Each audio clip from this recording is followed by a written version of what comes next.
Share the screen. All right, a mimer from this book called Torah, or it was written by the first Lubavitcher Rebbe. It wasn't Lubavitch then. It was the Lubavitcher Rebbe really began with the second Rebbe. He moved to the city of Lubavitch shortly after the first Rebbe passed away. And the first Rebbe was called the Rebbe of Chabad, Rabbi Shneur Zalman. He wrote the book, the Tanya. He also wrote the Shulchan Aruch.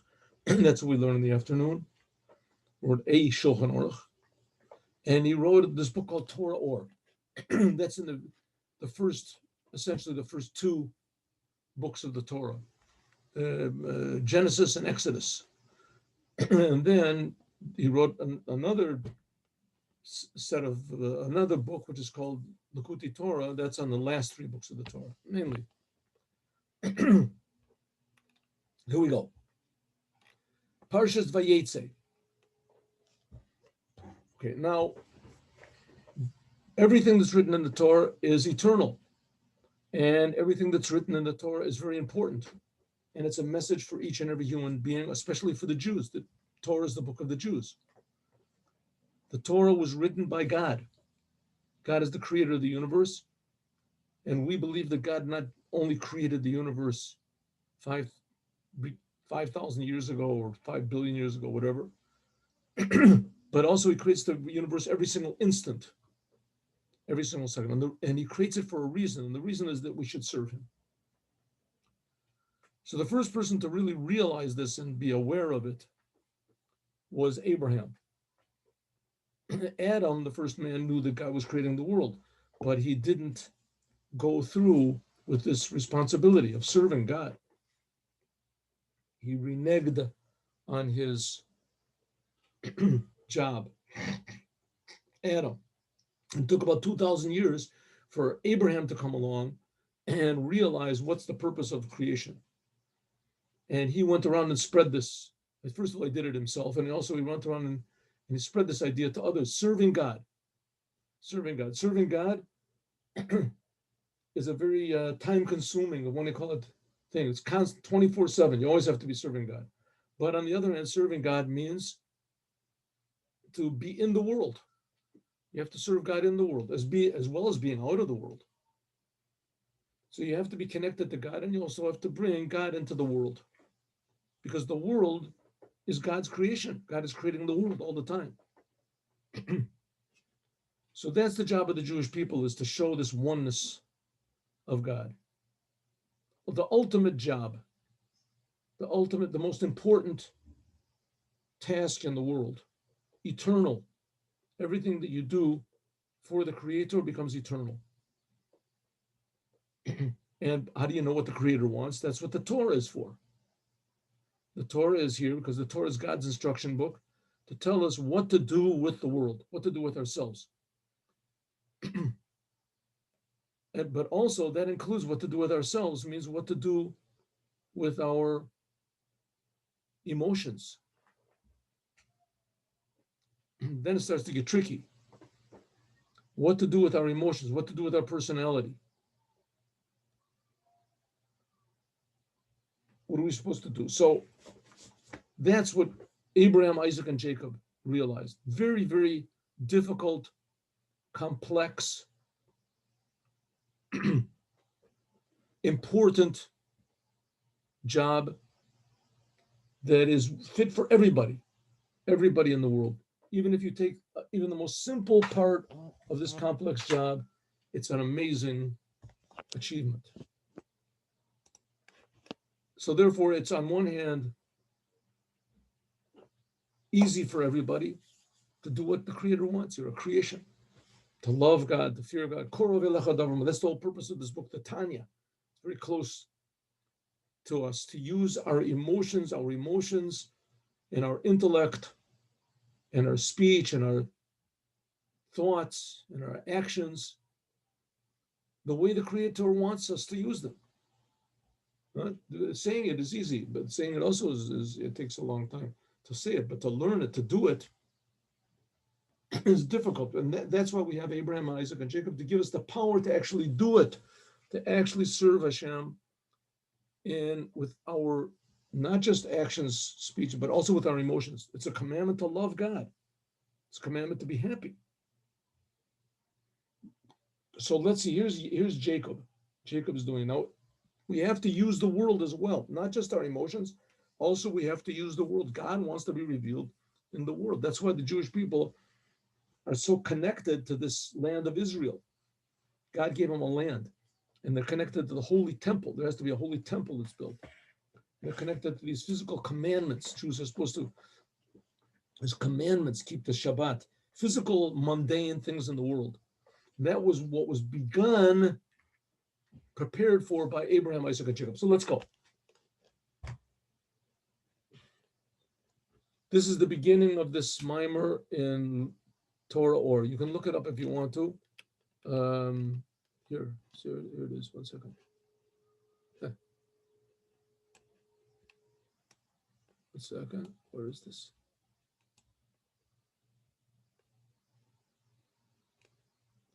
I don't really know. Okay. I'll send you the link after. Here it is. Here's the link. I'll send you the link. You can look it up on your own if you want. Let's go back. There we go. And I will send this to you. Hold it. How do I do this here? Starting to learn how to.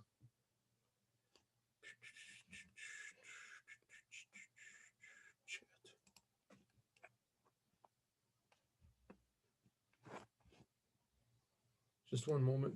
Here we go. This is it. Send. Good. All right, back to the mimer.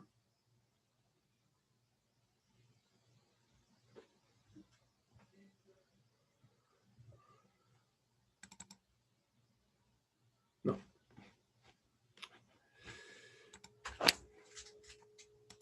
Okay. All right. Shavti v'shalom. Shavti b'shalom b'beis avi v'haya Hashem li le'elokim. What happened? Shavti b'beis avi v'haya Hashem li le'elokim ve'evan azos asher samti matzeva yeh beit elokim. Okay, what happens over here? Let's look at the beginning of our Torah portion. Our Torah portion says that Yaakov went out of Beersheba and he went to this terrible place, which is called Haran. Beersheba is probably the most holy at that time place in the world. Beersheba, there was a place of peace. It was in Eretz Israel, the land of Israel, and he left there and he went to a place called Haran. So he said he came to this place, he went to sleep. He took the stones of the place and he put them under his head, and he had a dream. And there was a ladder standing on the ground. The head of the ladder was going up into the heavens. Angels of God were going up and coming down this ladder. This is the dream of Jacob. And who was standing on God was standing over him. And God said, I am God, the God of Abraham, your father, and the God of Yitzchak, your grandfather, and also your father. Abraham was his grandfather, Yitzchak his father. The land that you're laying on, I'm going to give it to you and your seed. Some people said this was the place where the Holy Temple was. Your seed will be like the dirt of the earth. You will spread out to the west, the east, the north, and the south. I'm just translating. There will be blessed in you all the families of the world, and also in your seed. Not only in you, and your seed also will bring blessing to all mankind. And behold, I am with you in everything everywhere you go, and I will return you back to here. This is before Yaakov left Israel, right? Before he left Israel, God said, I'm going to bring you back here because I will never leave you until I have done everything that I have promised. Yaakov woke up, not in the morning, he woke up from his dream, and he said, God is in this place, and I didn't know. And he got afraid. Right? He got afraid, and he said, this is the house of God, and this is the gate to heaven. House of God, the holy temple. So it says like this. Here, this is where now we're starting to get relevant to what we're learning here. Yaakov woke up in the morning. He took this stone. Now he put a bunch of stones under his head. And now he took the one stone that he put under his head and he made it into a monument, a matzeva. And he poured oil on the top of it. Now, who saw this? Only him.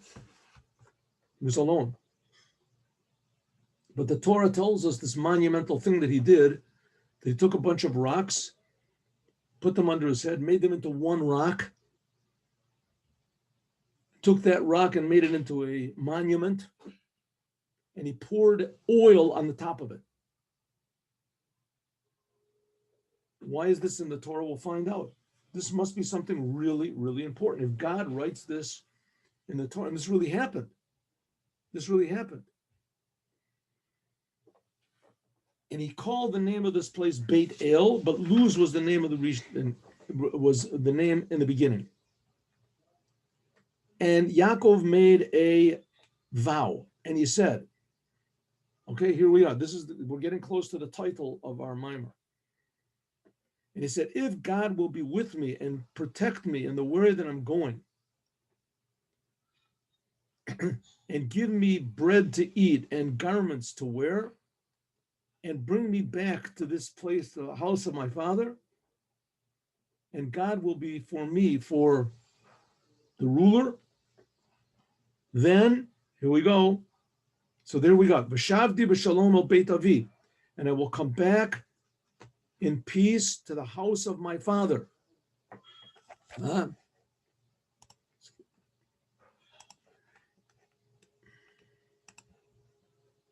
Am I not sharing this? I'm sharing this, am I? Yeah. Oh, that's going to go in. Am I sharing this with you? Do you see this? Why is it not being shared? Huh?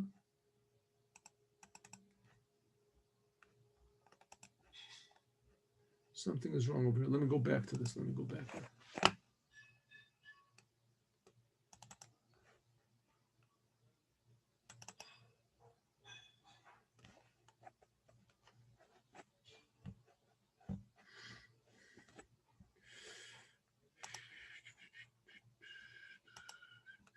Oh, there we go. Okay. I'll return back to the house of my father, and God will be for me, for Elohim. In other words, God will be for me to be a Lord. He'll be my power. And this stone that I made for a monument will be the house of God. And he also says, and everything, the continuation, it says, everything you give me, I will give a tenth to you. All right. What is going on here? What is Jacob doing? He took a bunch of stones, put them under his head. They became one stone. He made it into a monument. He poured oil on top of it. And he said, if you will be with me everywhere I go, then this will be the house of God. All right. This is not just an interesting thing about the Jewish people. This statement is part of the secret of creation, the secret of why man is here, why we are here. The Torah is not just a book of our religion. It's also that the Torah is the instruction manual for the whole entire creation. It was telling us something very deep about how we are supposed to serve the Creator. Now, let's suffice it to say that serving the Creator has to be very genuine, because God creating us, He's being genuine. I mean, He's really creating us. He's not imagining creating us. He's actually creating us. He's giving us eyes and nose and mouth. He's actually creating the world. And what He wants from us is that we should actually reciprocate. We should actually at least appreciate what He's doing. Appreciate it intellectually. And then when we appreciate it, then we can start to feel a little emotional. This is amazing. God is creating us. And then we can start being dynamic. We can say, well, listen, I got to do something. I have to do something to pay my debt to the Creator. So he said, God says, you want to repay my debt? You want to pay your debt to me? Make this world a better place. I'll show you how to do it. And here, this is what this book is talking about. Tzarech Lav, we have to understand, what is the connection to this stone with the name of God? This, what does it say? If God, Jacob says, if God will bring me back to the house of my father, and he will be for me, for my power, then this stone that I made for a monument will be a house of God. What is a stone that's going to be the house of God? How is he going to do it? It wasn't that big of a stone. It wasn't some sort of a mountain. How are you going to make it a house of God from a stone? And what does it mean? We have to understand, what is the connection with this stone and the name of God? This stone will, that when God will be my power, then this stone will be a house for God. What is Jacob saying here? What does it mean? What does it mean to us? We also have to understand that what it says, this stone, this is feminine. Ha'evan hazot. Zot is feminine. This stone, feminine. And it says, Yihiyeh ha'evan hazot. It says, I'm sorry. Ha'evan hazot, this stone, Yihiyeh, it will be. That's not proper grammar. Zot is feminine. It should be avasamti shalom matzeva tihiyeh beit Elokim. It will be feminine. Tihiyeh, not yihiyeh. So what's happening over here? The stone is masculine, right? It will be, should be. I'm sorry. Stone is feminine. Evan hazot. And yiyeh, that's masculine, so it doesn't fit. Something is wrong over here. This word is not right. It should be tihiyeh. Of course, there's no mistakes in the Torah, so let's see what's happening. Also, Evan is feminine. Then the word milat yiyeh, this is masculine. Lahavin calls it, to understand all this, tzorech laktin, we have to precede first and explain what it says. The ale above, vayivka bakom, what I just read to you, that Jacob, Yaakov, he came to this place, vayikach mi'avnei makom, and he took from the stones of the place, and he put it under his head, vayosem otah, and he made it into a matzeva, into a he made it into a monument. He took stones and he made it. It should say he made them into a monument. Tzarech Lav, we have to understand, what are these stones? And also, why does it first of all say Avanim Harbe? He took a lot of stones, like it says, V'yikach me'avnei hamakom, and then Yaakov made only one stone. What's happening here? Behold, the Resha Parsha in the beginning, it says, Vayitze Yaakov mi Beersheva v'yilech Harana. Let's go back to what I read to you. Now we have the questions. Now let's go back and put everything in proper perspective, and then we can answer. Beresha Parsha in the beginning of this week's Torah portion, it says, Vayitze Yaakov mi Beersheva. The Yaakov went out from Beersheva and he went to Haran. Perish Yaakov is the level of Yud Akev. This is something inside of every Jew, which is called Yud Akev. Yud is the first letter of God's name. Yud, first letter of God's name. Yud, and then after that, Hey, and then Vav, and then Hey. Yud is the first letter of God's name.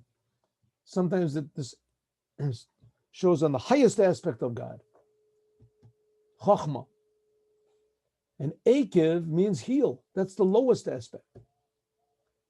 This is how drawing down Chachma, this is how God draws down from his upper wisdom, which is the level of Yud, draws it below, into this level of the heels. That's this whole thing of Yaakov going out from Beersheba and he went to Haran.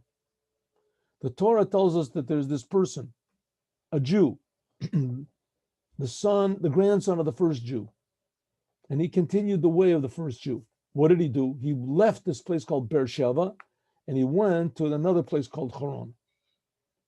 Beersheba was, like I said, a very peaceful, wonderful place. It's a sova comes to language. A sova comes to language of an oath. Nishba'u. This is a place that was very conducive to holy living. And he went to Haran, which was the worst place in the world. Haran. Everyone there was cheaters, trickers, liars. Shebechinat Yaakov, this level of Yaakov, who amamshich mebechinat be'er shava. Yaakov was able to draw down from the spiritual level of Beersheba, which is Lamai, but very, very high. So this is a place spiritually, right? Everything that's in this physical world has a spiritual counterpart. This idea of Beersheba, it's written in the Torah, this is talking about a very, very high level of spirituality, where God and all of his creations are totally one. Ad hishtalshlus lamata mata, and coming down below into this lowest of levels. Shehu bechinas charon. Yaakov took this holy level and he brought it into the world. Kasher yavor, like we're going to explain. This is going to be the whole theme of this. This is the whole theme of Judaism. Yaakov. That God commanded, or he joined Yeshua's, the salvations of Jacob. Yeshua's, this is a very high level. Yeshua's, this is Shin Ayin, 370 high lights. And Yaakov joined them. Yaakov has the ability to join them and bring them below Bechinas Ekvayim to the heels. Gam Kain also.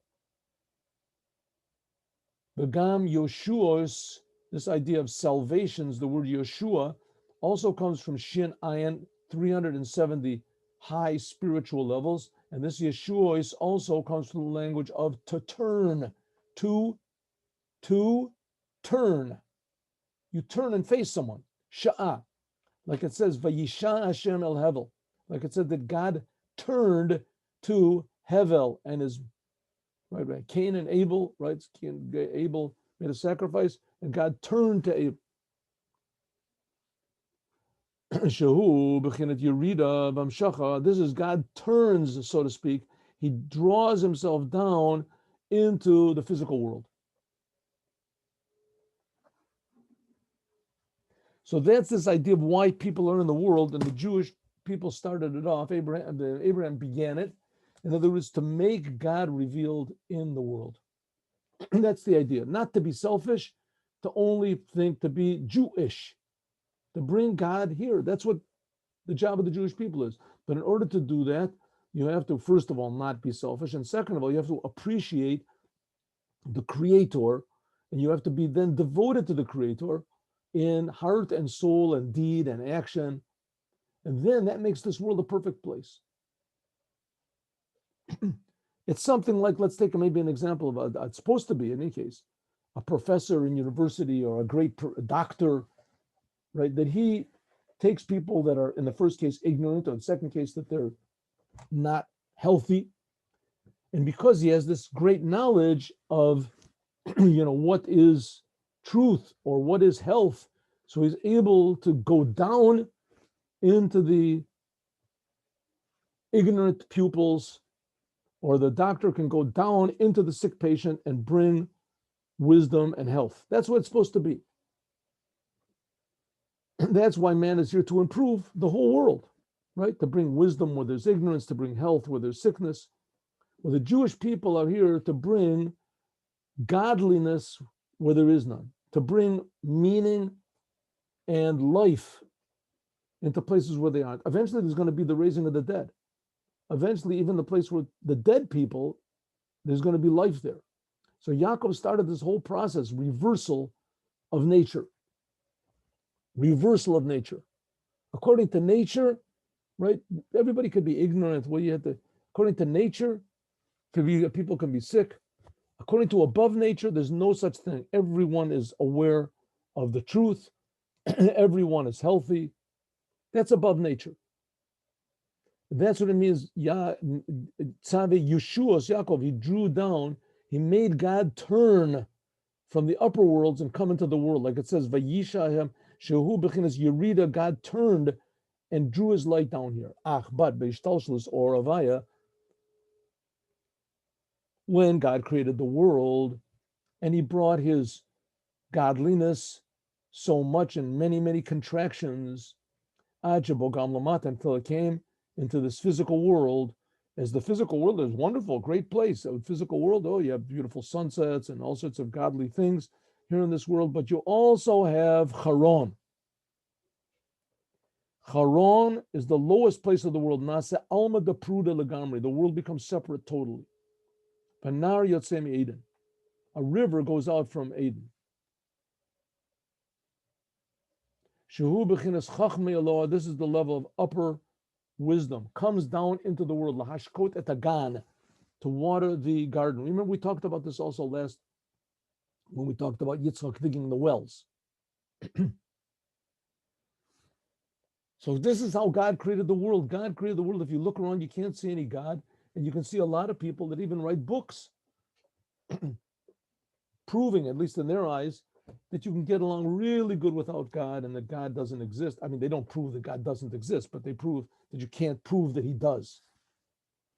And so that's enough of a proof for them that God, nevertheless, the world screams out that God does not exist. Everything gets along fine. And if he does exist, then he's very, very far away. He created the world, 5,000 or 5 billion or 5 quadrillion, whatever years ago, and he just left it. That's the simple biblical narrative, right? The job of Yaakov is to show that it's not so, that God is creating the world all the time and that he cares about every detail of his creation. But before that, we can see that everything is separate. The wind that was drawn down misham, from there, from God's essence, hishtalshlus rabos, many chains and levels of creations, the tzimtzumim rabim, and many levels of concealment and contraction. That's what God wanted. He wanted to create a world. That's the story of the Bible. Nasim bechinat nifradim. Now we are separate totally. Yaakov Avinu all of a shalom, and Yaakov Rotza la'alosim, he wanted to elevate them above. Sheyeh gam lamata bechinas yichud, that even below it will be this level of the unity, ubitl mamish, kamo shu lamayla, as it is above. Like it says, chayui v'gromo yichad. We'll see that everything in the world is really one with Hashem. So therefore, Ne'amar, it says, vayikach me'avnei hamakom. There says it took from the stones of the place. Jacob's idea was to make this unity in the world. Kihine, noda, it's known, sha'avanim nikru otiot, that the stones are called letters. God created the world with letters. And these letters are called in the book of formation, Sefer Yetzirah, they're called stones. Like it says, shtei avanim bonot shtei batim, shlosh avanim, b'shesh batim, they built 6 houses. Liot kamo, shavanim, harabim, harbe, that they should be like a lot of stones, make one big house. Sheyocholim lador b'tocho, that you can dwell in it. So what's the idea? God made the world for diversity. God wants diversity. Diversity is the name of the game. That's why God created the world. He wants diversity. He loves diversity. He created diversity. He appreciates diversity. Every single creation has a special purpose.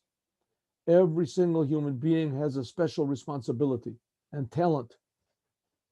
This is God-given. It's not necessarily things that we appreciate. Right? We appreciate someone who's a star, who's successful, whose name is in the newspapers. We don't appreciate things like honesty, truth, love, care. Right now we have in the world, women don't want to have children. They want to have abortions. They want to, why? So that they can be successful. That's the name. You have to be successful. If you're successful, then you made it. Then you have a good life. That's a successful life. You're wonderful. The person dies. What happens for success? Doesn't make any difference. Forget about that. Success is I want to feel, while I'm here, I want to feel good. I want to get a lot of attention. And if he doesn't get it, he feels terrible. What about having children? But the fact of the matter is that, having success is good, 100%. But having children, there's no comparison. The thing is, who's going to praise you? Who's going to put your name in the newspaper? Just because you have children, you raise a good family. You're an honest person in business, right? You say good things to people. You encourage people. Well, are you going to be famous for this? They're going to make a statue for you? No. Nevertheless, that's the idea. When God is revealed in the world, then these true things become really important. It's not so important to you anymore what people think and what people say. It's important, but it's not the deciding factor in your life. That's why God wants diversity, but they wants this diversity to work together, that it should be harmonious. And similarly, osios harbe, tevos, there's made letters, shebe'em, hitlabshu asechel, that in them is enclosed intellect. Gaman, kamo, and also like stones, heimbechin is domim, just like stones they are. Domim, they are material, physical. They are, what do you want to call it? Minerals. They have no personality. They can't speak. They can't think. I mean, every stone has its personality of its own, I guess. But it's not like a plant. It doesn't grow. It doesn't move. A stone. Shumadrega yoter tachtona. This is the lowest level of the four elements of mineral, plant, animal, and human. So therefore, what's the idea? Yaakov has to take the lowest aspects of the world, because they're creation, it's God is creating it, and show and use it for what God wanted it to be used for. Then that makes the whole world into one big house. But like in a house, all the stones are separate stones. You have to have you can't say all the stones are the same. All the stones are the same means that everything's just on the ground. You're not going to build, nothing's going to be on top of anything else. And similarly, osios lagabi seichel, letters in regarding to the intellect that's in them. Heimbechin is domem. Right here, we're learning now this Hebrew, right? We're speaking in English. These are just letters. These letters, if the letters are a little bit not arranged, it makes absolutely no sense, but it's the same letters. You have the same exact letters. Why doesn't it make any sense? Because the answer is because you're not really reading the letters. You're reading the meaning that's inside of the letters. But the letters, they are the vessel. But the letters in themselves, they're dead. The letters. And that's the idea, to take this world, which the world is just the letters, the words of God, and to make it into something meaningful. That, by the way, is one of the reasons why God created the world from speech. Because speech has meaning. I mean, there's places in the Zohar, there's God created the world from his lights, from his power, from his energy, from his spirit. This is all true also, but the Bible tells us that God created the world from speech. Why? Everything is created from speech because everything has some meaning to it, just like speech does. But just like speech is composed of meaningless letters and sounds, so also the world, without any meaning inside of it, it's just meaningless jumble of details. That they are not compared to intellect. The letters, the world, the physical dead world is not compared at all to godliness. Just like letters that you see on a page are not compared, they're incomparable to the intellect that's inside of the letters. Nimsa moving, so now we can understand. So now we can see these stones that Jacob took, These represent the letters of the creation that God created the world with, and he made them into one house, as we'll talk about more, God willing, tomorrow. Now,